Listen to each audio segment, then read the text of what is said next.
Hello, ladies and gentlemen. Moving on to the next lesson. Today's lesson is on ratios and proportions, okay? Now, starting off with a ratio is a comparison of numbers. Now, those numbers have to have the same units. So as an example, you might compare the length of your foot in centimeters compared to the length of, say, your dad's foot in centimeters. Okay, it could also be measuring even different things, but as long as the units are the same. So it might be the measuring of your foot in centimeters compared to your height in centimeters. That's still a ratio because we're using the same units. Now, ratios can be written 4 ways. Now, the first way would be in words. Okay, and we might write something like this, 3 compared to 4. Okay, so that might be, I don't know, $3 that you have compared to $4 that your brother has. Dollars to dollars. This would not be $3 compared to your brother's, I don't know, 4 remote control cars or something like that. It's not comparing things that are different. Okay, it has to be comparing things that are measured in the same way. Okay, now the next way to write a ratio is in symbols, and you may recognize this. We use these 2 double dots here, and that's when we see those double dots, we just use the words compare to in our head, or if we were to say it out, this would be a 3 compared to a 4. Just like written in words, we would say it in that way. Now we can take that ratio in symbols or in words and we can write it as a fraction. All that happens is the first number goes at the top of the fraction and the second number goes at the bottom. So 3 compared to 4 is a 3 over 4. Now, because we have gone from fractions to percents, we can also go from ratios to percents as well. So just like fractions, you take the first number and you divide it by the second number, or the top number divided by the bottom number. That gives you a decimal. You take that decimal and you times it by 100 and you get a percentage. Okay, so 3 divided by 4 gives you 0.75. Times it by 100, you get 75%.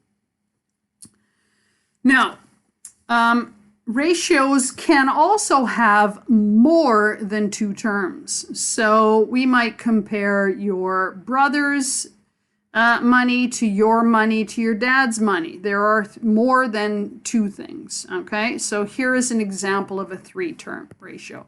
So $3 that you have compared to $4 that your brother has compared to $5 that your dad has, okay?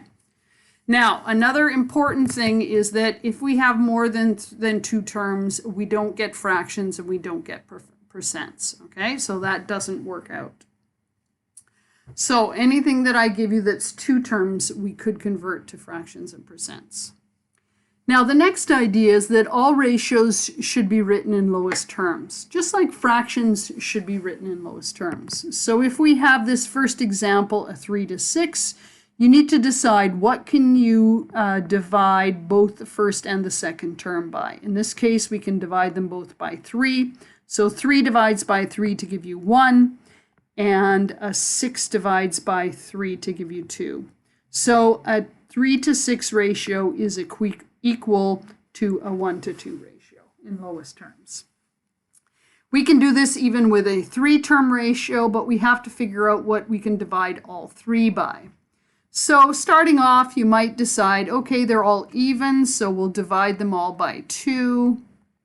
Some of you might already be saying, oh, but we could divide by more, and that's true. We'll discover we can divide by more than just 2.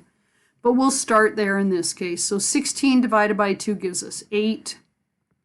Then we've got 24 dividing by 2 to give us 12, and then we've got 8 dividing by 2 to give us 4. So this reduces down to an 8 to 12 to 4. Now, double check, this can go lower. So most of you should recognize that we can divide by 2, but we can also divide by something bigger like 4. So 8 divides by 4 to give us 2, 12 divides by 4 to give us 3, and 4 divides by 4 to give us 1. So our lowest term ratio would be a 2 to 3 to 1. Now, if you recognize that dividing by 2 and dividing by 4 is the same as 8, dividing by 8, you could have done it in one go, right? 16 divides by 8 to give you 2, 24 divides by 8 to give you 3, 8 divides by 8 to give you 1. You can do it in more than one step or all in one. Now, the next thing I want to note is that order in which you write the ratios or the comparisons is important. So if the order is written a certain way in words, you have to write it in the same way when you use your symbols. So let's look at an example here. We're going to write the following as a fraction in lowest terms. Now, we've got two examples here. One is a part-to-part ratio and one is a part-to-whole ratio. And I'm going to explain what those mean. It doesn't affect how we put it in a fraction or lowest terms. It's just the kind of ratios that we have. Okay, so let's read through this first example. It says Lucy scored 18 points compared, remember compared is like our double dots, to Sue's 27 points. So 18 goes before the compared, 27 goes after. So this is going to be a 18 to 27. Now remember, we're putting this as a fraction. So that's going to go first term at the top, second term at the bottom. So 18 over 27. Now we need to go to lowest terms. So we can divide these by, you may decide 9. 18 divides by 9 to give you 2. 27 divides by 9 to give you 3. So the lowest term fraction would be a 2 over 3. So this is called a part-to-part because we're talking about Lucy's part of the score compared to Sue's part of the score.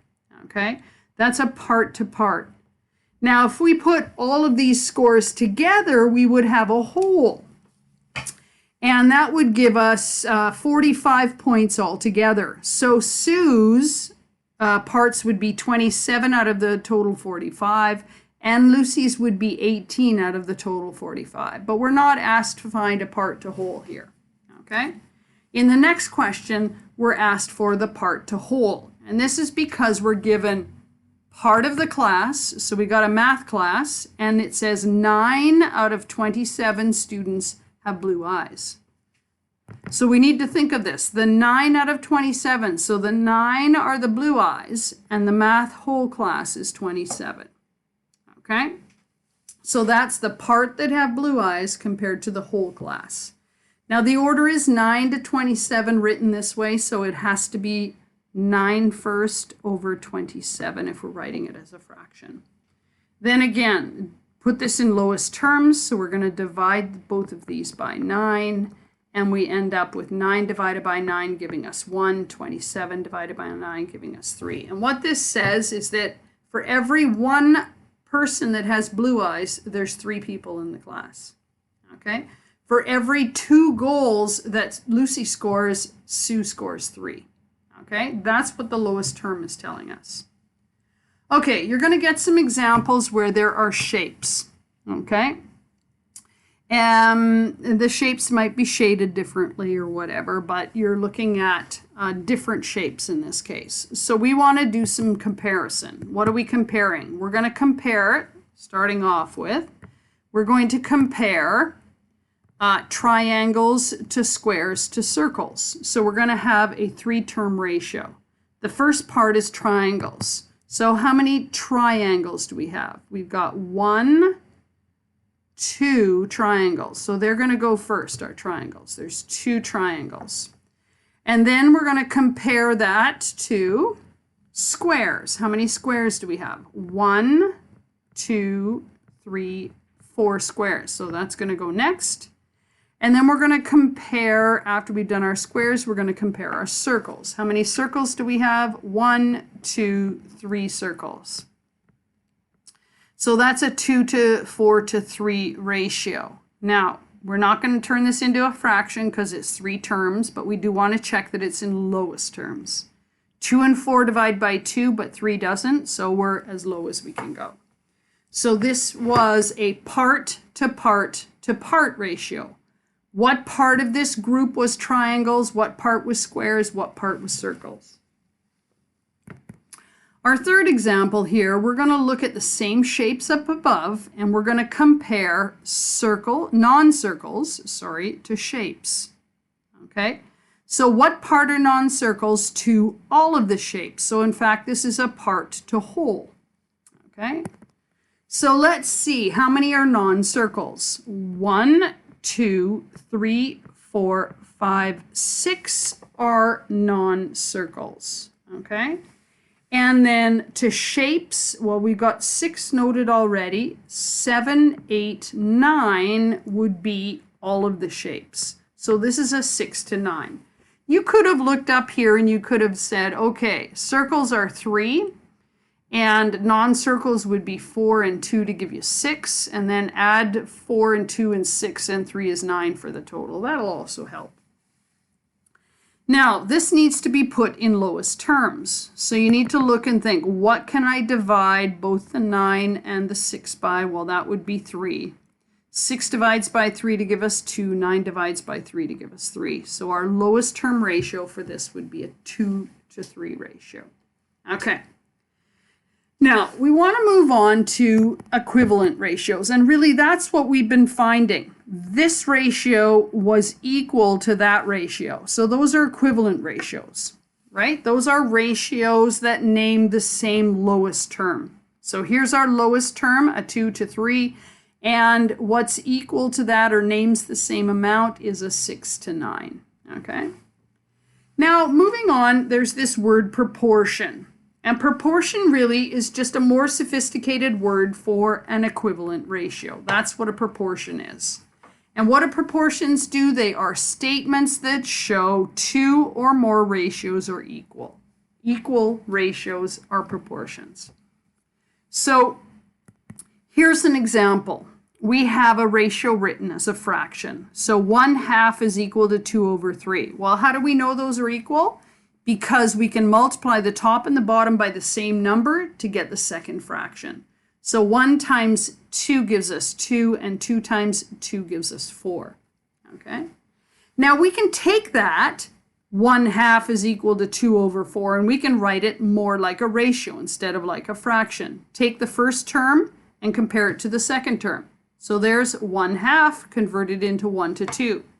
And then comes our equal sign, and then a 2 compared to 4 gives us this 2 to 4. So again, these are equivalent. This is more often how we see a ratio being written as, two ratios being written as a proportion. Now, when we're doing this, we need to compare first term of the first ratio to first term of the second ratio. So how does a 1 become a 2? By timesing by 2. And then we go second term in the first ratio to second term in the second ratio. And the pattern has to be the same. So a 2 times by 2 gives us the 4. So that's what makes these equivalent ratios or proportions. Let's look at the second example. Okay?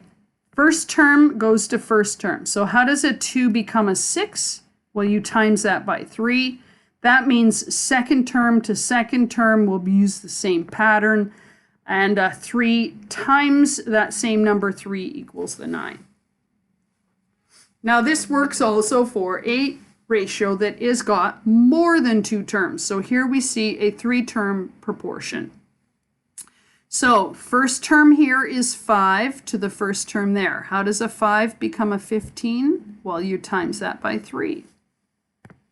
If we go second term to second term, how does a 4 become a 12? Well, it has to be the same pattern. 4 times 3 gives you 12. And lastly, third term compared to third term, a 1 becomes a 3 by doing the same thing, multiplying by 3. Now, what you should notice is that if you go in the reverse order, if you go backwards from the second ratio to the first, so we're still going first to first terms, but it's second ratio to first, it's just the opposite of a multiply. It's a divide. And this would be 15 divided by 3 gives you 5. It's the same number, but just the opposite operation. And the second terms, if we go in the reverse order, 12 divided by 3 gives us 4. And lastly, 3 divided by 3 gives us 1. So one direction gives you a multiply, the opposite direction gives you the divide. Now, what we want to do next is just find some equivalent ratios in our examples. And in this case, we're asked to find two equivalent ratios, okay? So we just want to find something that is equal. So you pick a number, I'm going to happen to pick 2. And we're going to take the top and the bottom and we're going to times it by 2. So 3 times 2 gives us 6, and 4 times that same 2 gives us 8. So 6 over 8 is equal to 3 over 4. Now we have to come up with a second equivalent. Choose another number. I'm going to just times by 5.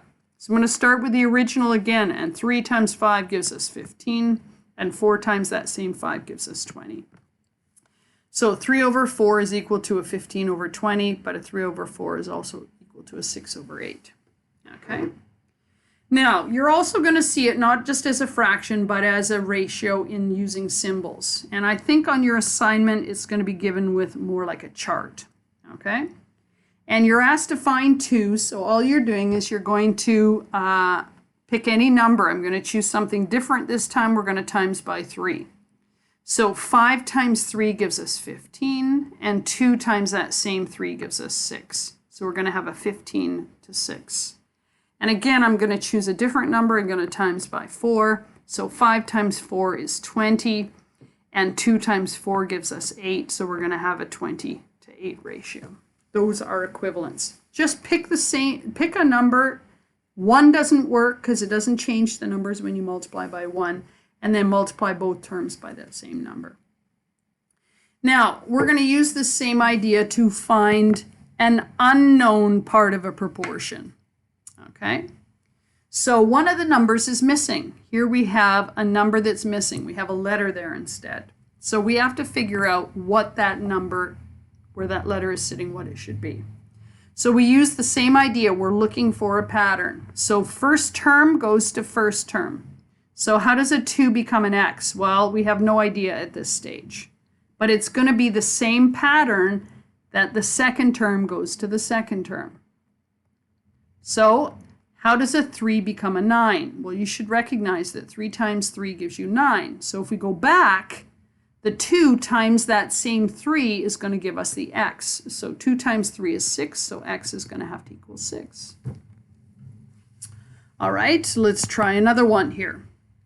First term goes to first term, so 16 goes to 4. Well, now we've got both numbers, so we can figure out the pattern. But we're going down, so 16 down to 4 means it's a divide. So 16 divided by some number equals 4. If you're not sure, you can actually work in the opposite. You can go the opposite way. How does a 4 become a 16? Well, times by 4. So the opposite of that would be to divide by 4. So we've got our pattern set up. So now, how does the 20 become the y? Well, you have to divide by 4. So 20 divided by 4 is going to give you y. So y is going to equal 5 because 20 divided by 4 is 5.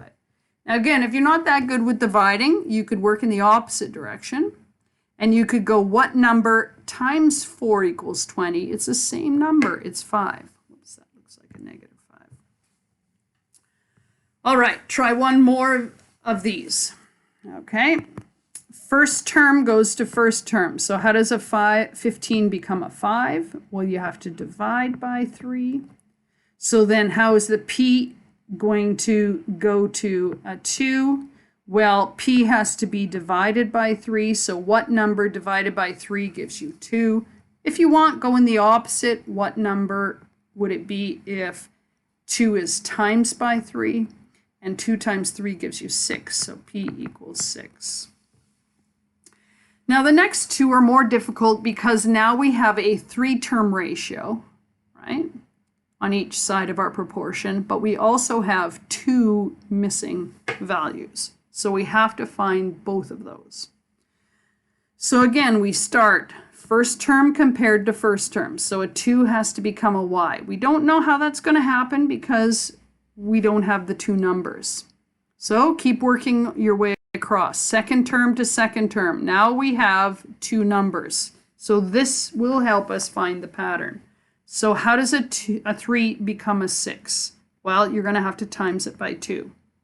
So that means we can go back to the first term and we can say, okay, 2 times 2 is going to then give us y. So that means 2 times 2 is 4, so y is going to equal 4. So now we have to go to the last term here. Y is going to go to, sorry, x is going to go to 10. We have to do the same thing, multiply. So some number times 2 gives us 10. If you're not so good with that, you can go in the reverse. And you can go 10 divided by that same number 2. 10 divided by 2 gives you 5. So that means x is going to equal 5. Okay. One more of these. X, which is our first term, goes to 5, which is our first term in the second ratio. Don't know the pattern yet. Second term to second term, 24 is going to go down to 4. That means we're going to have to divide. If you're not good at dividing, go to the opposite, which is the multiply. 4 times what number equals 24? Well, that's going to be times 6. So that means we're dividing by 6. Okay. So now we can go back. What number divided by 6 is going to equal 5? Well, if you're not sure, go in the opposite and do our multiply. So 5 times our 6 gives us x. So x is going to equal 5 times 6, which is 30. Go to our last term here, which is 6 going to y. And it's a divide by 6. So 6 divided by 6 gives you y, which is 1. So y is going to equal 1. Now the last example is a more complicated version of what we had up above. Okay? And the reason it is more complicated in finding the missing term is that you can't divide by a multiply by a whole number to find the missing part. Okay, let me show you what I mean here. So the first term has to go to the first term. So 8 is going to go to our unknown. That means second term has to go to second term. So our 12 is going to go to 30. Well, 12 times 2 is 24, which is too small, and 12 times 3 is 36, which is too big. So there's no whole number that we can multiply by. So what we want to do then is we want to put the given ratio in lowest terms, okay? And then find the relationship and use that. Relationship, I mean, is what should you multiply or divide by, okay? So what we're going to do first, I'm going to erase this.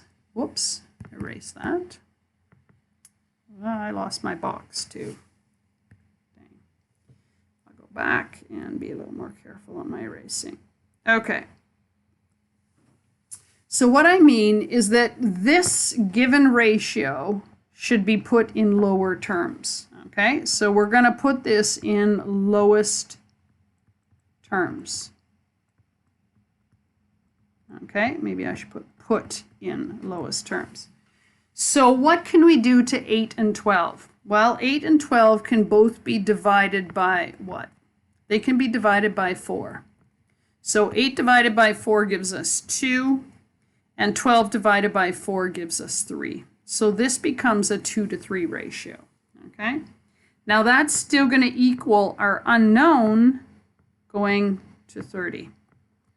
So now let's use the patterns to figure it out. So 2 goes to our unknown. We can't figure that out yet.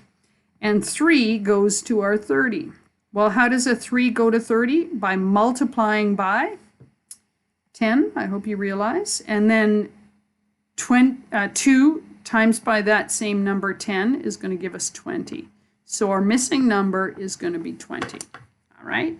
So as long as you go to your lower term, you should be able to find the equivalent, right? Good luck with your assignment. Come back and look at the video again and the examples if you aren't sure how to answer them. And take care, everyone.